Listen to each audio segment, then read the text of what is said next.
Says he's excited. Hi, everyone. Hello. Hi, my name is Satang Nabane. I'm with the University of Dayton and University of Pretoria.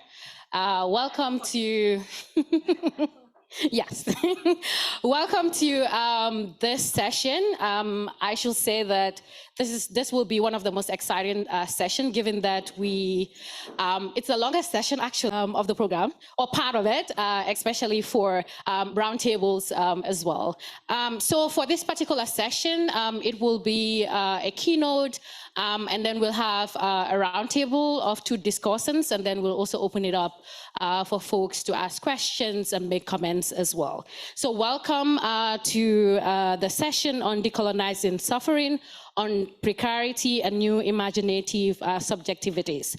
Also to note that this session is co-hosted by GRIP, the Global Research Program on Equality. So just in terms of just quick backdrop of the context of this session, you know, the description is there, but just also to know that especially within the context of international development and philanthropy as well, there are really critical questions that we'll try to address for the next 1 hour on how we enact or pursue the transformative mission of eradicating suffering, especially within the context of decolonization.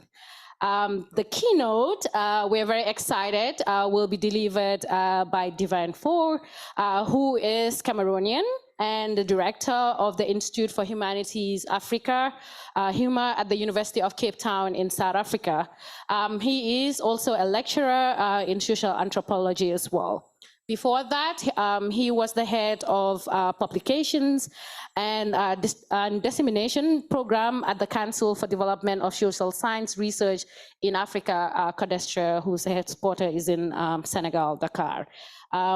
His research focused on the politics of suffering and smiling, obviously, particularly, especially within the context of how urban youth seek ways of smiling in the midst of their suffering.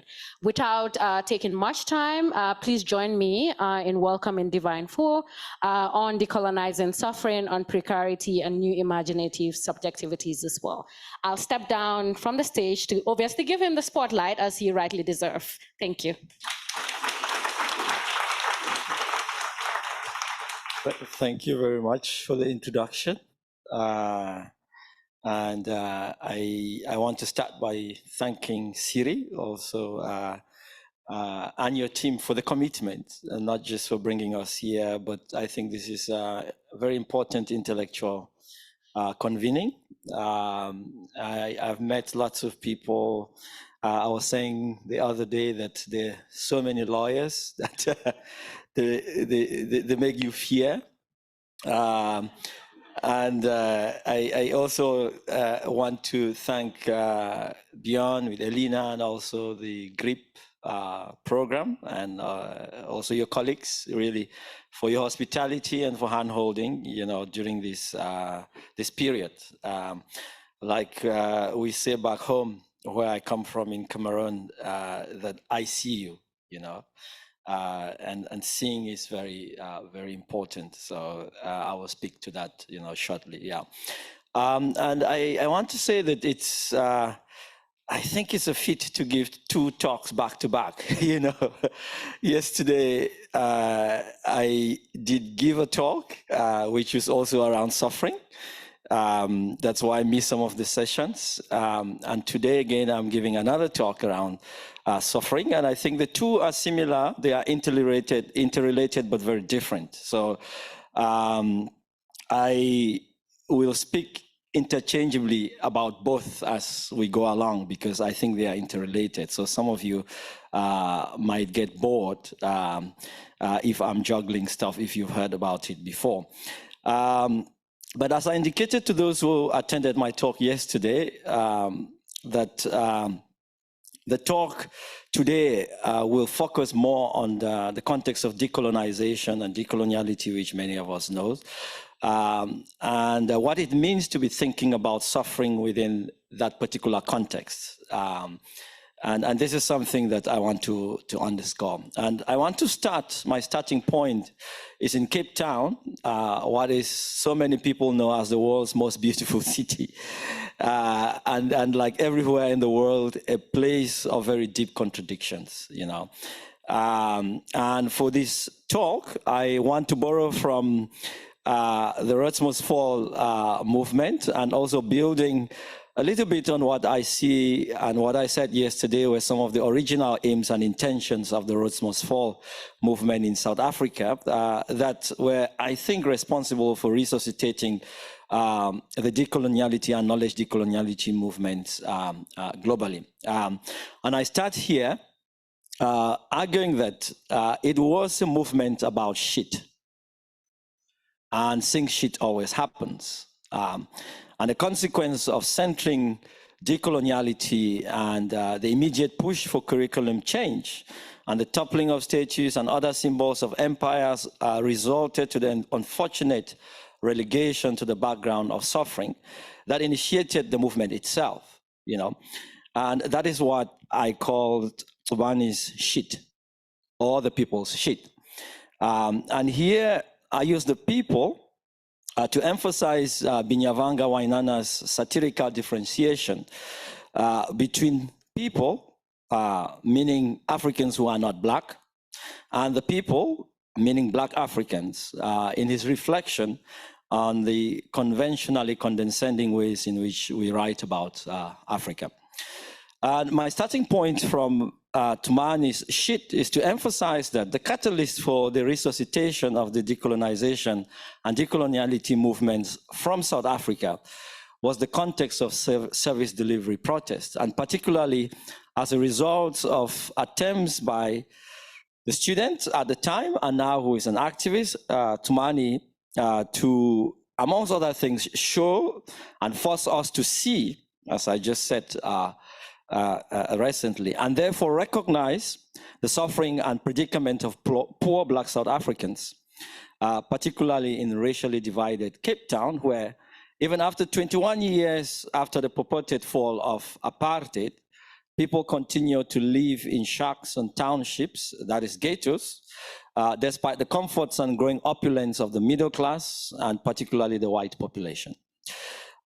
So he literally brought the shit of the people, that is poor black people, to what could be termed, and what I term, the doors of liberal whiteness. And here, I'm really working with Francis Nyamjo's concept in his book, Rhodes Must Fall, where he talks about resilient whiteness or resilient colonialism.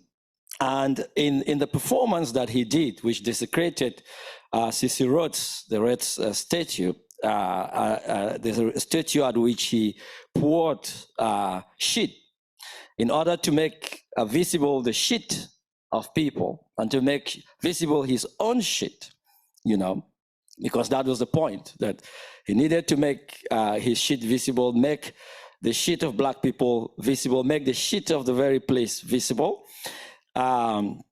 And that it was a place in which people had become very entangled. And by pouring the shit, there was more focus on the transgressions that pouring shit meant, and also what it meant to understand it in the law, in law, you know, and in legal terms. So if you look at some of the early debates, it was about this. But as I also indicated yesterday, in many communities, particularly from where I come from, the public display of shit itself is a kind of a very powerful transgression, you know, and I use that. So what he was trying to bring was really this disgust. So in the paper that I imagined before I proposed this one, I was asking, and this is what I want to work with as we go along, and I don't think we might finish it,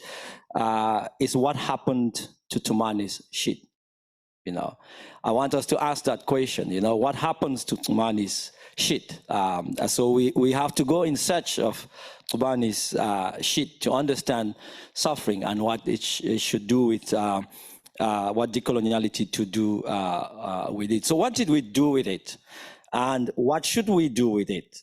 So yesterday what I did was to really critically reflect on my theory of what I'll call framing of suffering and smiling, and on the notion of suffering as struggle, as a way of life, and as a strategy for everyday survival amongst particularly young people. And I think yesterday what I did was draw on my work in Cameroon, in Botswana, in Senegal, and in South Africa, just to explore how people deploy smiling as agency and as resistance, which is one of the terms that you are working with, and how they use suffering and struggle as sense-making tools for becoming and mechanisms to cope with the very many difficulties of the state, the economy, and the failed promises of globalization, and what I think we increasingly see as neoliberal emancipatory projects. So yesterday I reflected on how youth deploy this suffering and smiling in tandem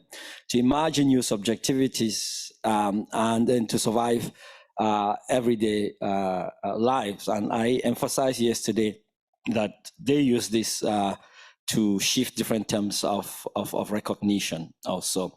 And this thematic focus on the politics of suffering is really at the heart of the work that I do with colleagues in South Africa. So I spent time yesterday really trying to theorize and conceptualize that interchangeably.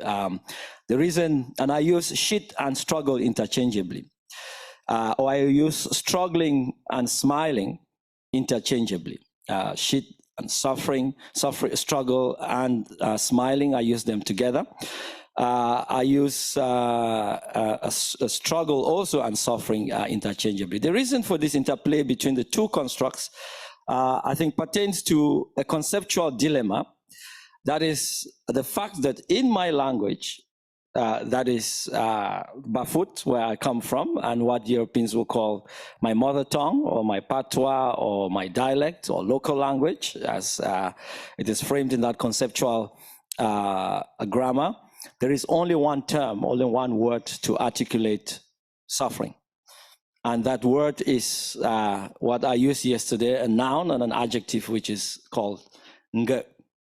So nge is what we use. So in Bafut, suffering is experienced through seeing. So you don't feel suffering.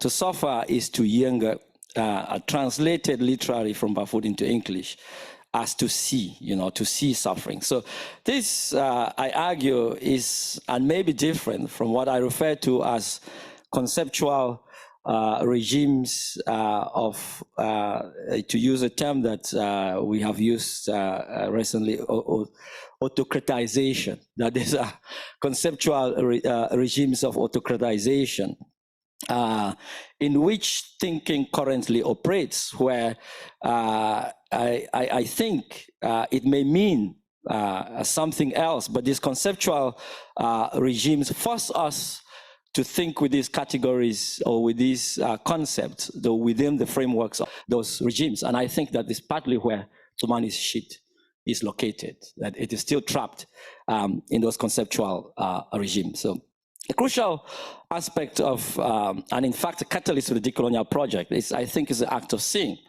And this is because, and I must acknowledge that it is an ableist critique, and it's also an ableist project. Knowledge decolonization and decoloniality are radical projects that seek to give prominence, visibility, and bring to the fore other life worlds and other life forms. So I have continued to emphasize that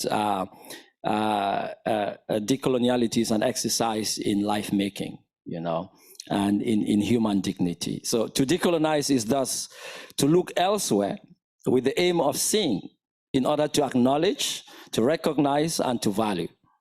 So literally, to see is to capture or perceive with the eyes. It is to discern visually, to catch a glimpse of, to spot out, and more specifically to notice, And to see is to become aware of something that one has observed or not observed, to note it in such a way that one is able to pick out, to distinguish, to identify, such that one can actually recognize it, And to see is therefore to understand and to grasp, to comprehend, to be able to follow something and to take something into, to realize and especially to appreciate it, So seeing is therefore not simply a visual exercise in the sense in which I use it in the Bafut conceptual regime.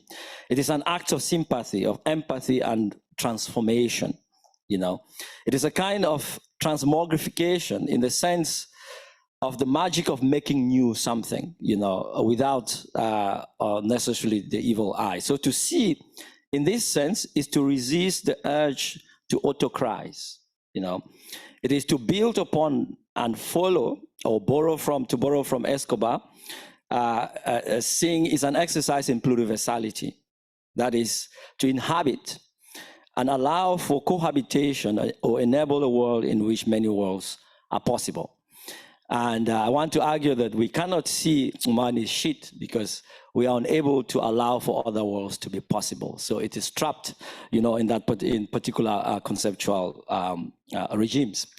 And I think because the colonial project is a permanent exercise in reproduction and erasure, decoloniality is about bringing to light the fore, or bringing to the fore that which has been marginalized, that which has been muted, which has been provincialized, and that has been valued. And I've continued to emphasize that decoloniality is not an act of provincialization. It's just bringing to the fore, other forms of seeing. So it is seeing by increasing the value of the other, because as Mbembe argues, thinking about the colonized other is not something that really ever comes to us naturally. So we don't think about the colonized other as a rational being nationally. So here, as John Berger has argued, using the example of arts and images, ways of seeing that is the way a person takes in something.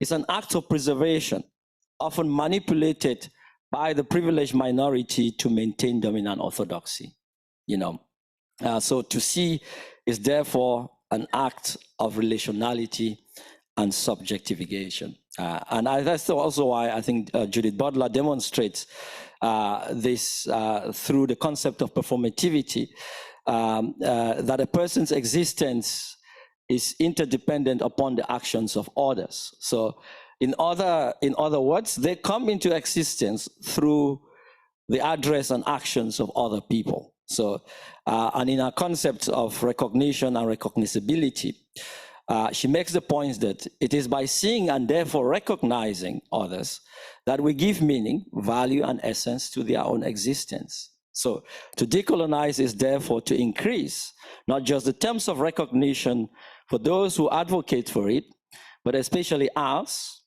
also because our resistance to other ways of seeing, that is knowing, is what really makes it impossible, for this change, to happen. And I think the Tumani's shit, is caught in that inability to have to recognize, in that inability to have to expand those terms of recognition.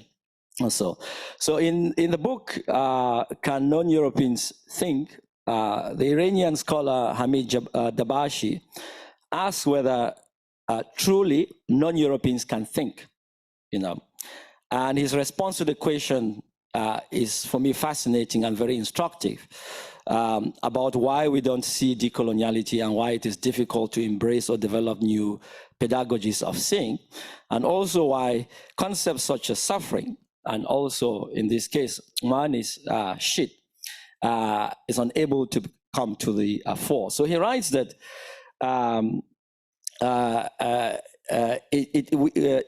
it's the question is not whether non-Europeans can think, it is whether Europeans can think without making it to be, about, themselves, and he writes that they cannot read because as Europeans caught in the snare of an exhausted but self-nostalgic metaphor, assimilating what they read back into that snare and into what they already know, and are thus incapable of projecting it forward into something they may not know and yet might be able to learn.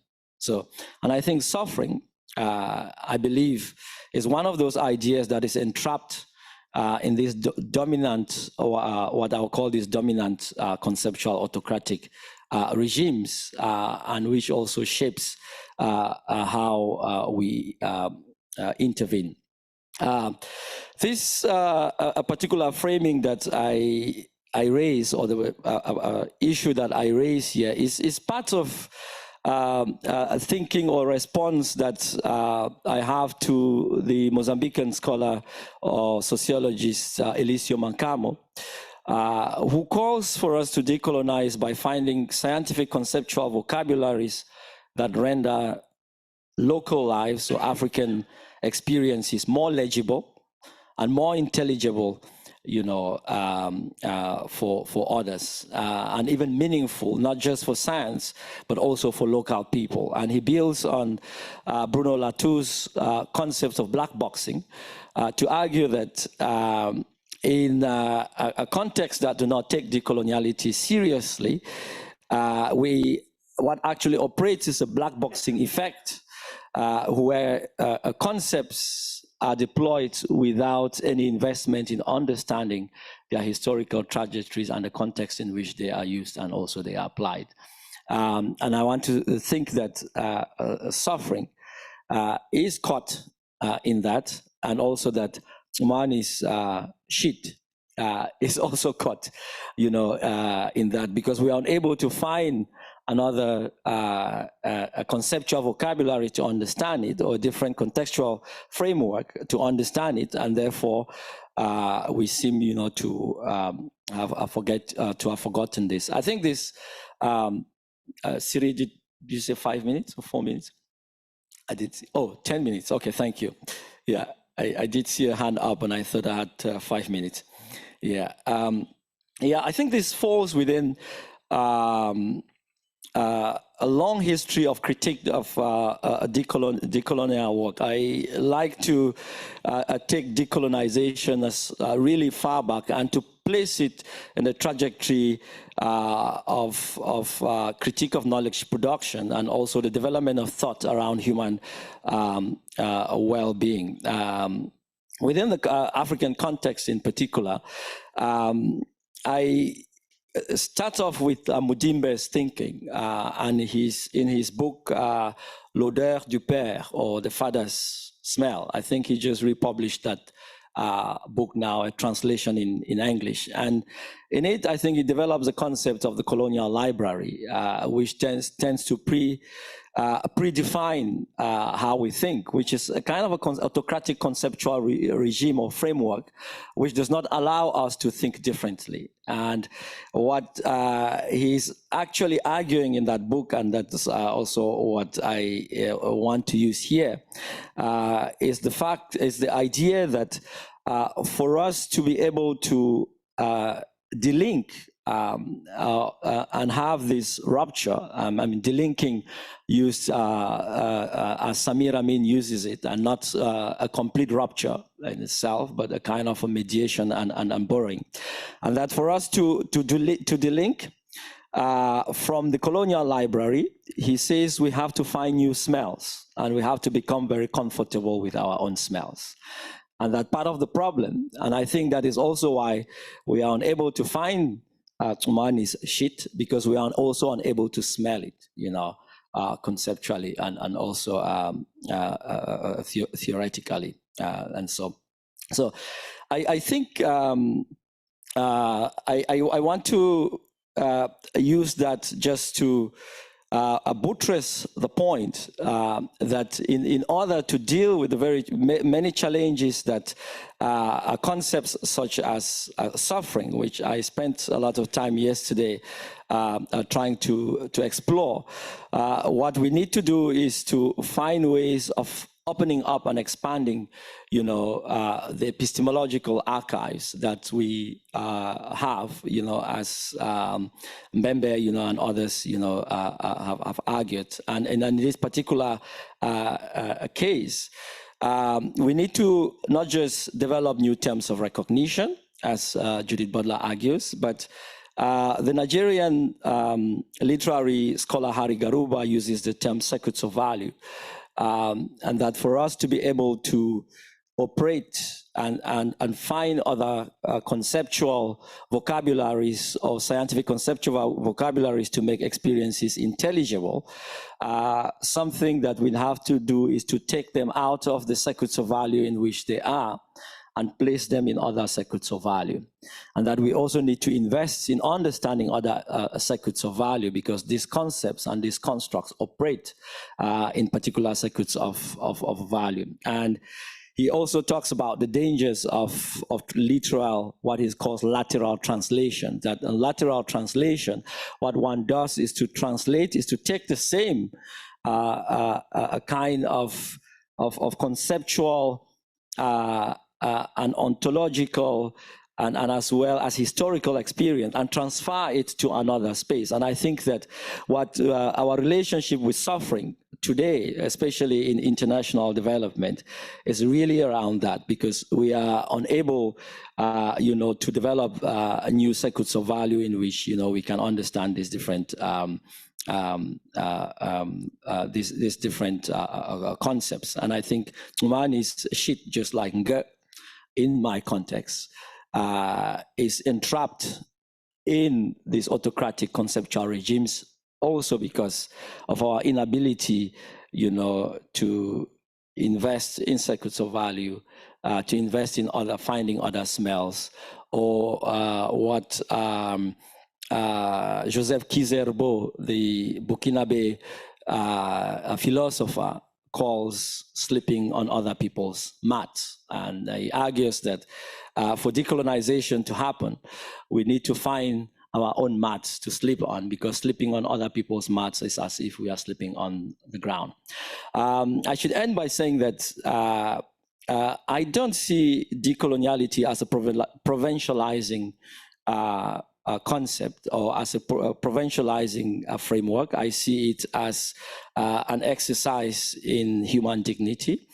And I want to, again, associate it with other constructs and other movements, and I think to respond meaningfully to the question, where is Tumani's shit, and also what happens after decoloniality, I believe that it is important to embrace concepts such as conviviality, the conviviality of knowledge, but also to find a way to put at its core a rethinking of the human, which so many other projects have done. And it means that an intersectional approach which takes seriously other projects, such as, queer epistemologies, disability studies,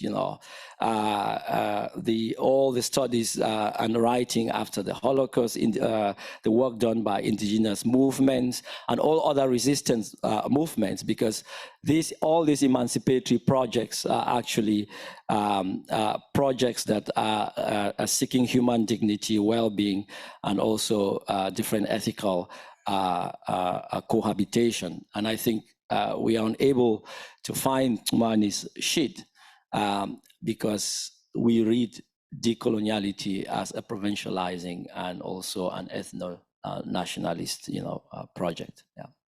Now end.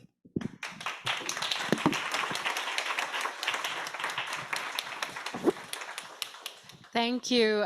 Thank you very much, Divine, for the excellent keynote. Obviously, the time is never enough, but I think I can speak for everybody that within this particular limited time, you've expanded our collective epistemological archive, as you said, especially around how we engage with the concept of suffering, especially within the context of decolonization, but also in terms of the deployment of SMILE as a tool of resistance. Obviously, I do have some questions, but before I ask those, I would like to welcome our two discussants on the stage whilst I introduce them, Omar and Yumber.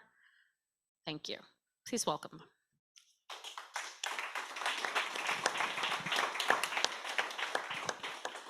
And I'll just do a quick introduction. You obviously have heard from Umar yesterday as part of one of the keynotes. Umar is a professor in the Department of Government at Cornell University. And his research focuses on laws, violence, race, humanity, and world orders in global politics. And I'm also very excited because he's my brother from Senegal. So yeah, there you go, Senegambia in the house. And then also to introduce Yumba Kakobwe, who is a doctoral candidate in sexual and reproductive rights at the Center for Human Rights based at the University of Pretoria. She has a particular interest in gender-based violence and harmful practices, and also very much increased interest in the issue of decolonization, especially its potential to create agency, emancipation, and renewal. Thank you both for engaging in this discussion. Who wants to go first? We'll give each of you 5 minutes to open up, and then we'll open up to everybody else to engage as well. You want to go first, Yumber? Okay, cool. Thanks. I think I have more questions than comments.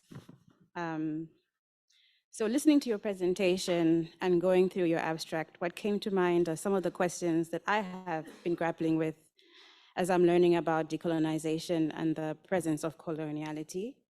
And what seems to come up is that good intentions do not necessarily amount to good practice.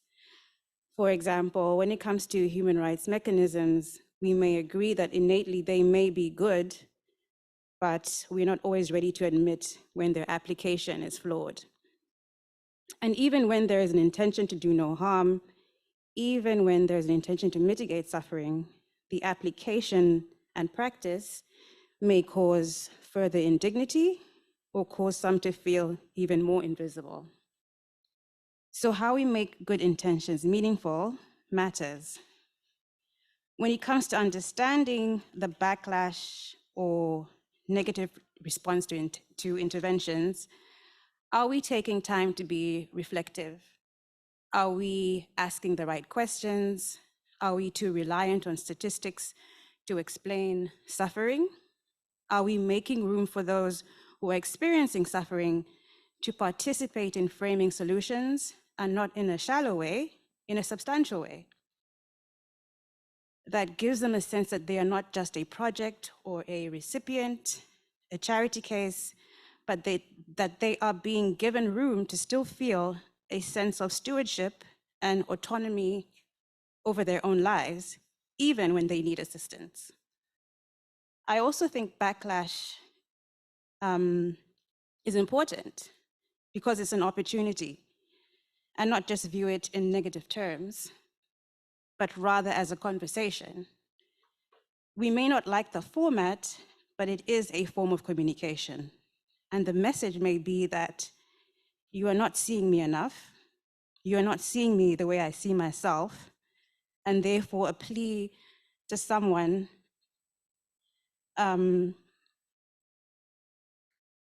it's basically a plea for someone, for you to see them as more human, and for you to recognize that they have a desire for belonging. And perhaps we also need to start being more comfortable with being an outsider in someone's experience and narrative, and cultivating genuine curiosity, rather than always applying what we think is expertise, and therefore decentering our own subjectivity in our engagement without being cold or clinical, but with the intention to humanize. Thank you very much, Yumber. And just on the last point, connected to a question I also had was around the ethical implication of decolonizing suffering. I think especially as an overarching thread from the previous session that we had in terms of how we engage with these communities in ensuring that we do not in ourselves also enact those who are and exploit those who are already suffering in that sense. Thank you very much, Yumba. Omar? Thank you, Divine, for this very thought-provoking and excellent keynote, also very sensory. I'll just try to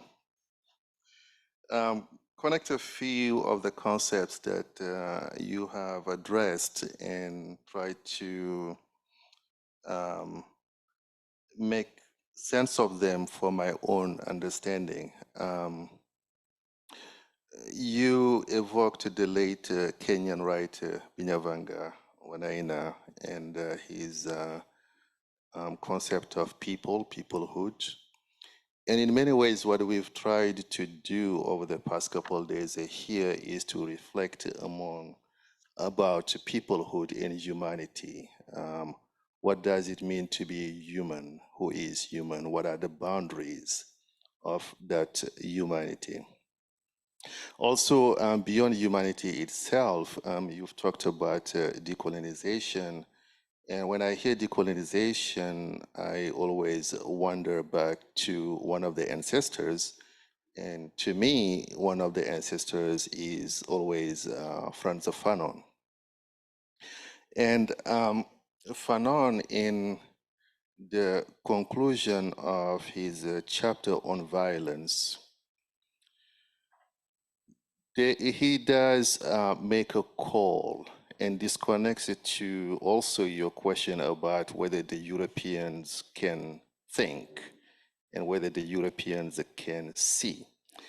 Because in the conclusion of that chapter, Fanon called the European peoples a sleeping beauty. He talks about it in the context of trying to build a solidarity, calling all his comrades to create what he called a new man. Excuse the sexism there, that was, early 60s, but he calls for a new man. In a sense, basically, he's trying to call for the construction of a new humanity. And in that call, he includes the European people. He doesn't have much hope for the European governments, but he calls out the European people and he said, we're calling you guys to join us for this creation of a new man, even though we know that for centuries you have sided with your governments for the oppression of men. Fanon says that whenever I look at Europe, I see only the denial of humanity. Now, whether the Europeans can see and think, what I was thinking about when you were speaking was that to see then means to bear witness. Can Europeans bear witness to the current suffering of humanity? If you haven't made the connection, I'm thinking about what we were talking earlier about migration and migrants. In other words, are Europeans able to see that suffering? Are Europeans able to see that denial of humanity? Because when we think about decolonization, that's also what we're talking about. And I'll stop there. Thank you. Thank you very much, Umar, for your insights as well.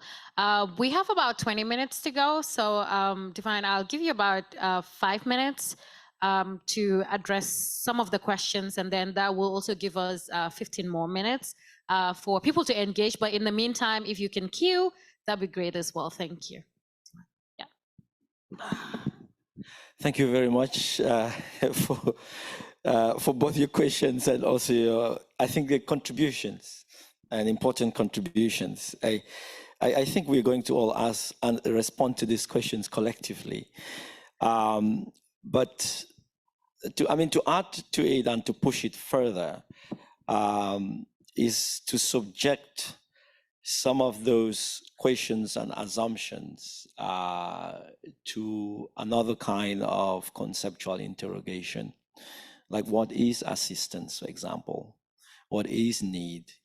There's an article, I think, by Escobar and I've forgotten the other colleague on post-development, where they really start by talking about their childhood and they're also talking about something sensory, Omar. And they say that need wasn't something you had, it was something you made, and you made somewhere else. But then he grew up to understand that need was something you could have and you could ask for, you know, and others. So, and what they really do there is to play with this concept and the ways in which the very concept of need itself is something that is trapped in a particular conceptual regime. And I think that for us to really respond to this question about human rights, you know, about how to take it seriously, or how to apply it, you know, and how to apply it meaningfully, it requires of us to really invest in understanding, on the one side, how these are translated and mean in one context, but also to understand from the other side how people articulate, you know, humanity from those other concepts. And I think that's a challenge. And I agree, you know, with Omar's comment, you know, about whether the Europeans can bear witness. But decoloniality for me, it's not really so much only a critique of Europe, and that's why I don't see it as a provincializing tool. I think what it does is to really extend and expand our attempts to try to be better at being better humans, you know, and it builds upon other framework, other theoretical movements, such as, I mean, feminism for me is a project about human dignity and about cohabitation, because when you exclude particular groups of people and devalue it, the world has a problem. You know, it's also a thesis about ethics, and decoloniality and decolonization is precisely about that there is an exclusion, you know, and when you don't see people and we treat them without value, humanity, you know, is challenged. Thank you, Divine, for that. Yep. And please, if anybody has any questions, kindly queue, and you're welcome to go ahead. Yes, Jackie. Thank you. Wow, I found that really inspirational, and I wanted to thank you, Divine, because I think that you've pointed to something really key, which is that any system of domination and exclusion in effect erases the other, and you cannot think beyond it. So one could say the same of patriarchy, one could say the same of extractive capitalism, and you have mentioned feminism as well. But the key, and I think here, you know, I've always grappled with this paradox that Wendy Brown referred to in relation to human rights and suffering, that it can become a trap, and in fact it can reproduce that exclusionary tendency, particularly in the human rights realm, because we see discrimination along one axis or another. So what I love is your invitation, or at least your highlighting of the need for new creation, new generation. So I think this is something that we can all really take inspiration from, the idea of new smells. And it makes me think of the Zimbabwean author No Violet Bulawayo and her book, We Need New Names. So I think this is really something for us all to take away, the need for intersectional new smells and emancipatory new names, new systems. So thank you so much. It's not really a question so much as thanking you for the inspiration. Thank you. I'm sorry, I'm not speaking English. Me conmueve y me identifica el dolor de África, el dolor de Indoamérica, y venimos las mujeres indígenas y diversidades analizando mucho el dolor colonial. So she identifies with the pain of Africa and Indo-America, and it is a work that all indigenous women are doing in the continent? Hace años atrás, en el 2015, me declararon un cáncer de estómago, y tuve que atravesar un proceso largo de sanación con una machi, con una mujer medicina, y entendí qué era el dolor colonial que me habitaba. So back in 2015, she was diagnosed of cancer of stomach, and that's the moment where she felt the colonial trauma and the pain.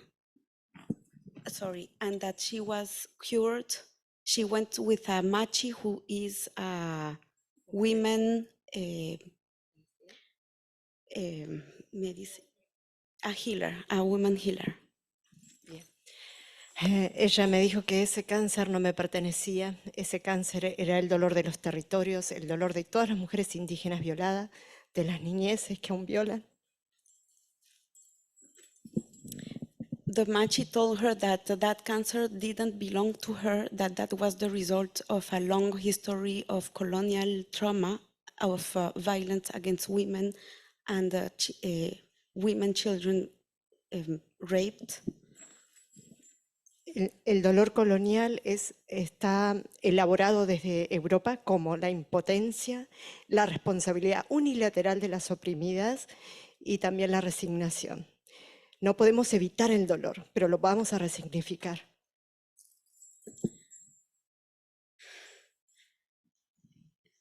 This is very difficult to translate, but we are going to resignify this pain because it doesn't belong to us, and la resignación, and it means resignation, la impotencia, impotence, y la responsabilidad unilateral de los oprimidos. and the unilateral responsibility of the oppressed about these situations. Que el dolor es algo que no podemos, el dolor es algo que no podemos omitir. El dolor va a estar siempre, porque somos resultado de un genocidio. A pesar de ese genocidio vivimos, pero vamos a vivir siempre con dolor. That we cannot deny pain, because pain is part of the genocide that we lived, and we need to live with it. Siempre vamos a vivir con ese. Because we are going to live always with that pain. Pero con nuestro propio dolor, y a nuestro dolor nuestras propias palabras.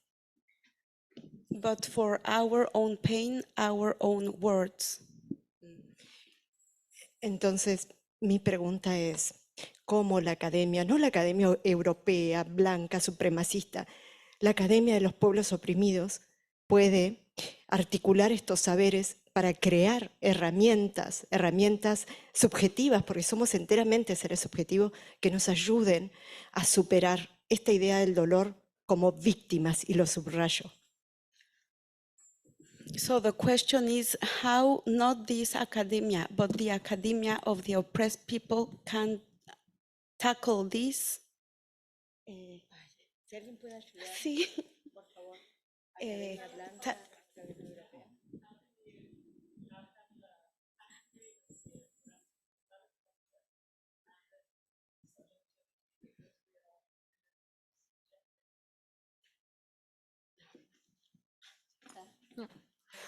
Gracias, Moira. Thank you, Anna.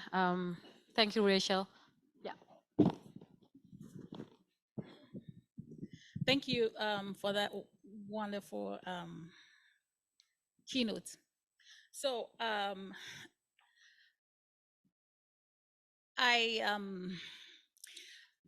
wondering if you could shed more light or give more practical examples of how, like you mentioned, young people are reimagining, the suffering, or how they are taking back, how they're using new modes of agency, I guess those are your words. Those new modes of, examples of those new modes of agency that they're using to retake the power in this while they suffer, right? And then I just wanted to comment about something when we're talking about decolonizing suffering, and I see something that really I'm not sure how to say, but like when I see, let's even take for example UNICEF. You look at the screens, especially in the West, you see a lot of these marketing, advertising about the suffering of the poor and the children, in Africa. And then the next thing you hear is calls for money. Somehow it just doesn't sit well with me. And I don't know how you feel about things like that. And if you have any way to connect this academic exercise you are in redefining suffering and how suffering is painted, particularly by the West, how African suffering is painted, for example, particularly by the West. Thank you. Sorry, that was difficult for me to articulate, but that's something that I would love for you to, address. Thank you. Thank you, Chinara. And please, if before you ask the question, kindly introduce yourself as well. Okay, thank you so much. I'm Tinashe Ofisi from Zimbabwe, studying in the US. I'd like to thank you for your wonderful presentation, Divine, and the discussants. So following up from Omar Bar, your reference to Frantz Fanon, I was wondering whether any of you have ever explored Fanon's claim that colonization results in a certain I think you called them a sort of psychopathological complex in which the inferiority is ingrained, and so that there is that at some level we may be, and tying into the previous session, I think, that there may be a certain trauma that we experienced, perhaps group trauma rather than individual, that continues to manifest, and whether you think, whether you've thought of the solutions, and whether when we're talking about decolonization, whether you think these strategies for people to feel more acknowledged and heard in any way address that more fundamental layer, which is maybe at a more personal level. Thank you. Thank you. And thank you to everybody for the questions. And to say that this is a welcome for collective response. We have about 6 minutes. And perhaps we can start with Umar. We have Yumber, it's about a minute or so. And then, because it's Divine, who's the keynote, can take the rest of the time to wrap up the session. Yes, Umar. Thank you all for these excellent questions. And obviously, there is not enough time to go into the details, but I would also invite us to keep in mind the nuances that does exist between decoloniality and decolonization.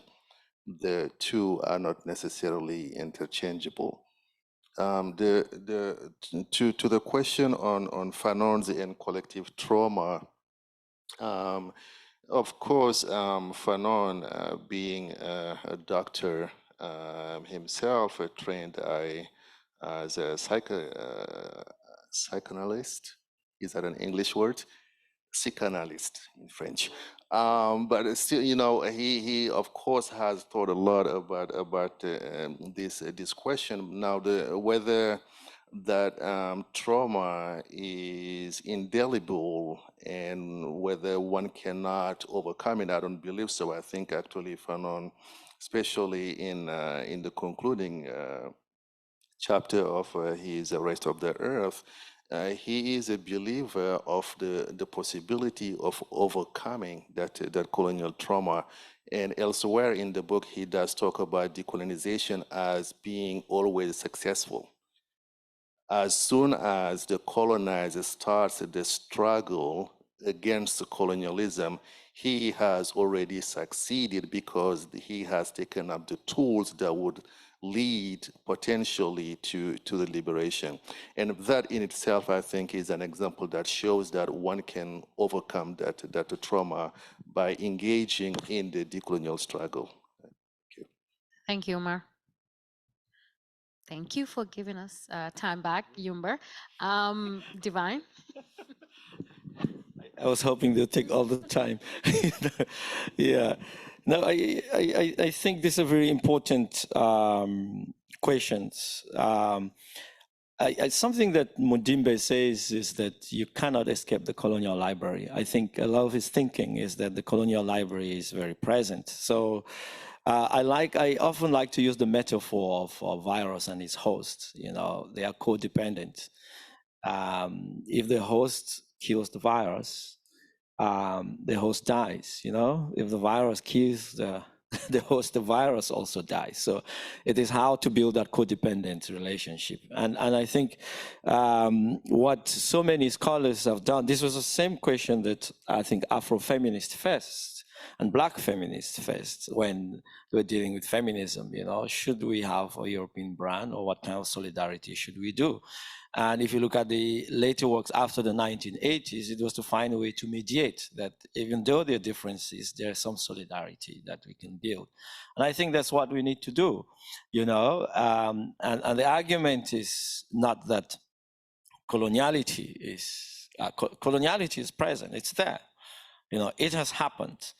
But what it has also done is to make, and it has transformed and has created a particular kind of subjectivity and subject, and also object, but not just for the colonized, but also for the colonial, you know, and they are intertwined. And that's why pushing decoloniality as an act of humanizing is more important than only seeing it as an ethno-nationalist liberation. So it is a liberation which is for humanity, because it makes for a better humanity, just like feminist work, just like the work with LGBTQI+, just like disabilities and many others, because these are coming from emancipatory projects. And that is why I think when Makamo is pushing for us to find conceptual vocabularies to make other experiences intelligible, it is not necessarily to dismiss science itself. I think it would be terrible if we were to move, you know. The idea of pluriversality is to create a world in which other worlds are possible. So these particular oppressive forms work through erasure. We cannot solve it through erasure, you know. You have to solve it by providing with a framework that allows you to include and accept the other. And I think many of the questions that you raise are around that. It allows us to see each other better, and that Europe cannot make itself by continuously parading the suffering of the other. So like yesterday, I spent a lot of time talking about suffering, and that's also why I did not do that today. But the way Europe defines itself is by really focusing on representing others, because others are, then Europe is better. But what I mean by Europe is global Europe, you know. Yeah, it's not this particular geographical continent here.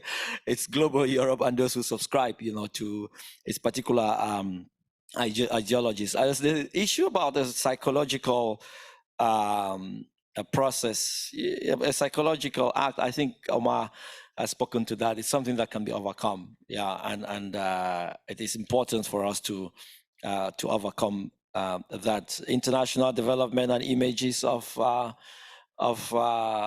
suffering, of poverty, you know. What can I say? The first time I arrived in Europe, that was a very problematic issue, you know. I indicated to colleagues yesterday that when I first went to Switzerland, after 6 months, I decided I wanted to go back home. Because when researchers presented, I also could not understand why they went to my home, and all they presented was stories of laughter and stories of fun. You know, people laughed, people played, but all they did was to present stuff that made people laugh in the room, you know. But I think there's another way of doing things, and it's not just for the colonized, but also for those in Europe. Europe needs decoloniality, just as Africa needs it. Thank you.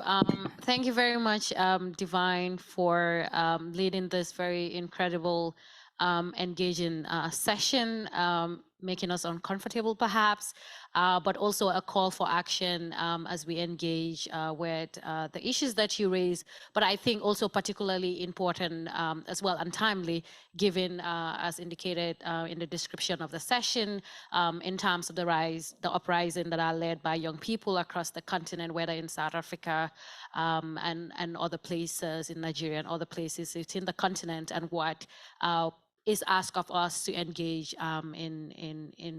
engaging in the issue of suffering, especially within the context of decolonization. Also to say thank you to Yumba as well as Umar for engaging in the discussion, and thank you everybody, and enjoy the break before the next session. Thanks.